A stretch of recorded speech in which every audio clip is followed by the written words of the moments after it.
Olá pessoal, bem-vindos ao nosso canal Embriologia e Arte e continuando com a nossa playlist sobre embriologia, vamos entrar na terceira semana de vida embrionária, no qual vamos trabalhar nessa semana, vamos trabalhar o processo de formação dos 3 folhetos embrionários, o ectoderma, o mesoderma e o endoderma. Esse processo de formação desses 3 folhetos embrionários é o que nós chamamos, ou folhetos germinativos, é o que nós chamamos de gastrulação.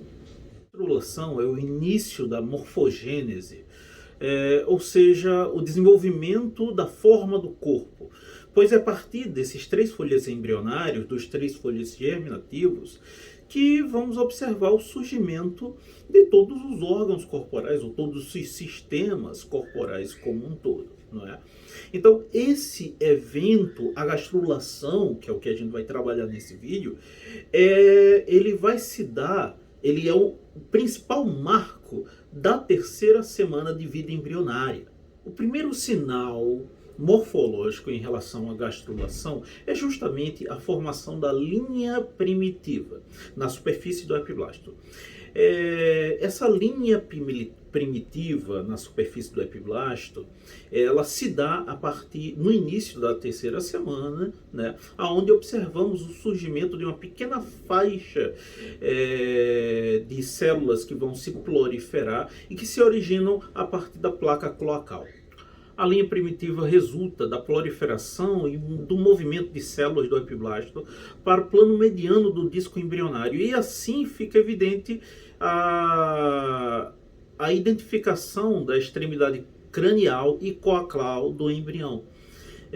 Conforme essa linha primitiva aumenta, a extremidade cranial da linha começa a produzir mais células para formar o que nós chamamos de nó primitivo.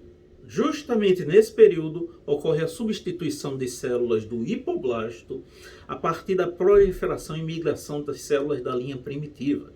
Então, células vão surgindo e migrando da linha primitiva para o hipoblasto para substituir esse hipoblasto e torná-lo ou formar o que nós chamamos de endoderma.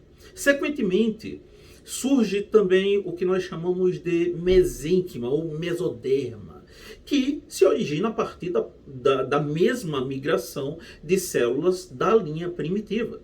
Então, a partir dessa linha primitiva, eu tenho também o surgimento de células que vão ocupar o espaço entre o atual epiblasto e o atual, que nós chamamos de endoderma. E surgindo uma terceira camada, é o que caracteriza essa semana, a semana do 3, a semana que nós chamamos de a terceira semana de vida embrionária, que tem 3 folhetos embrionários, surgindo o terceiro folheto, que é justamente o mesoderma. Através dessa migração de células da linha primitiva, até o início da 4ª semana tem esse nosso processo. Depois da 4ª semana, a produção do mesoderma desacelera e há uma remodelação em relação àqueles folhetos embrionários, substituindo esses folhetos embrionários, no caso, os 2 folhetos iniciais, que é o epiblasto e o hipoblasto, pelos 3 folhetos da terceira semana de vida embrionária, que é o que nós chamamos de endoderma, mesoderma e ectoderma. A linha primitiva diminui em tamanho relativo e torna-se uma estrutura insignificante na região sacrococcígea do embrião, desaparecendo ao final da 4ª semana. Ao final da terceira semana, observamos a substituição do hipoblasto e epiblasto, como eu já falei antes, por 3 folhetos embrionários, o que nós chamamos de mesoderma, endoderma e ectoderma, que dará origem a todos os nossos sistemas, desde o sistema cardiovascular até o sistema nervoso. Ainda na terceira semana de vida embrionária, tem o surgimento de uma estrutura chamada de processo notocordal.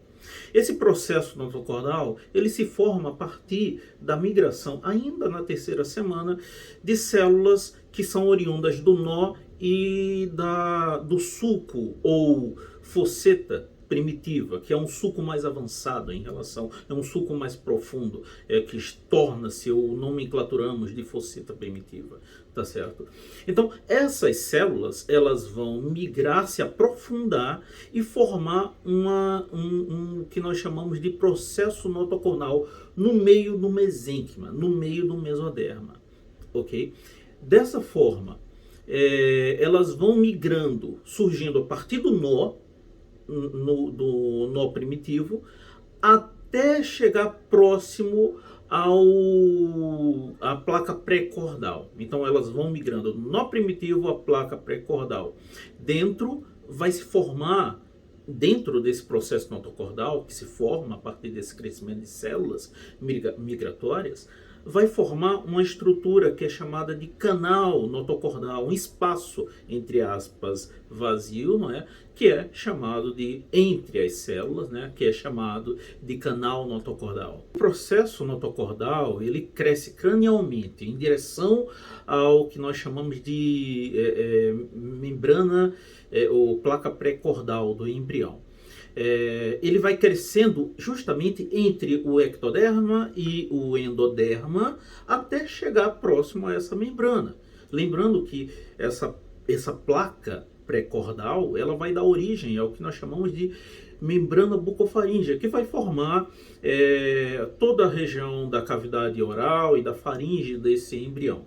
A placa pré-cordal funciona como um centro sinalizador que expressa justamente alguns genes importantes para trazer ou para facilitar o processo de migração e de crescimento desse processo notocordal, que é justamente o gene SHH e o PAX-X6, né?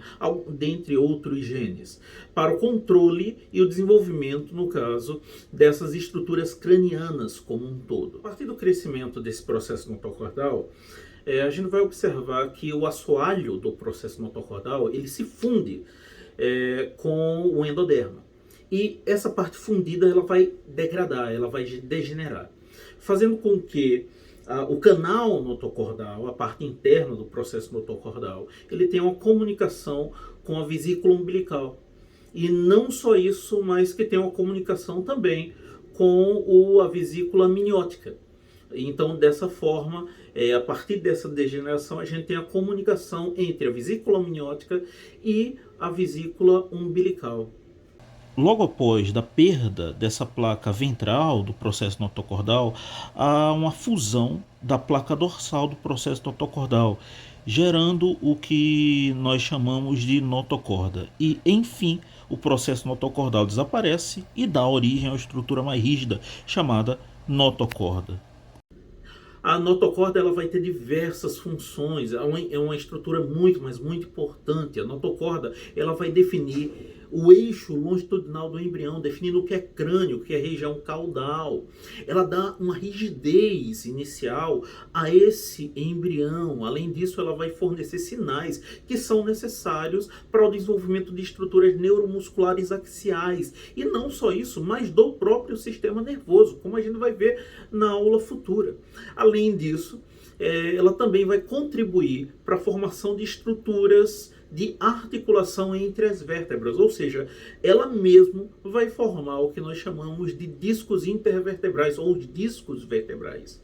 Ainda na terceira semana, nós observamos o surgimento de dois sistemas importantes, que é o sistema nervoso, certo? Esse surgimento do sistema nervoso é chamado de neurulação, e o sistema cardiovascular, que aí é chamado de vasculogênese, quando se relaciona diretamente ao surgimento de veias e artérias, dos vasos como um todo, né? E a angiogênese, que é relacionada à formação do próprio coração. Mas esse conteúdo a gente vai trabalhar em vídeos separados nas próximas aulas de embriologia. Bem, chegamos a mais o final de uma aula sobre embriologia. Se você gostou dessa aula, se está gostando da playlist sobre embriologia, curte aí, compartilha. Se não já foi inscrito, se inscreva no canal. E a gente se encontra no próximo vídeo, numa próxima aula do canal. Anatomia e Arte.